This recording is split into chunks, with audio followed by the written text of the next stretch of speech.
మరి శాస్త్రవేత్తలు మరి ఎక్కడ మూడో ప్రపంచ యుద్ధం వస్తూ ఉన్నదని తలకిందులు అవుతున్న పరిస్థితులు. అవును ప్రియులారా, దేశాల మధ్య భయంకరమైన యుద్ధాలు నెలకొన్నాయి.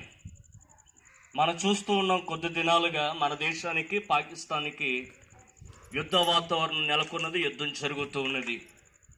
మరి అనేకులు మరణిస్తూ ఉన్నారు. గత దినాలుగా రష్యా ఉక్రెయిన్ యుద్ధం జరుగుతూనే ఉన్నది. ఇజ్రాయెల్ పలు దేశాలపైన యుద్ధం జరుగుతూనే ఉన్నది. ఎక్కడ చూసినా శాంతి లేదు, సమాధానము లేదు, నెమ్మది లేదు. అయితే ప్రియులారా, ప్రభు పిలుస్తూ ఉన్నారు, నా యొద్దకు రండి, నేను మీకు విశ్రాంతిని కలుగు చేస్తానని, శాంతిని కలుగు చేస్తానని పిలుస్తూ ఉన్నారు.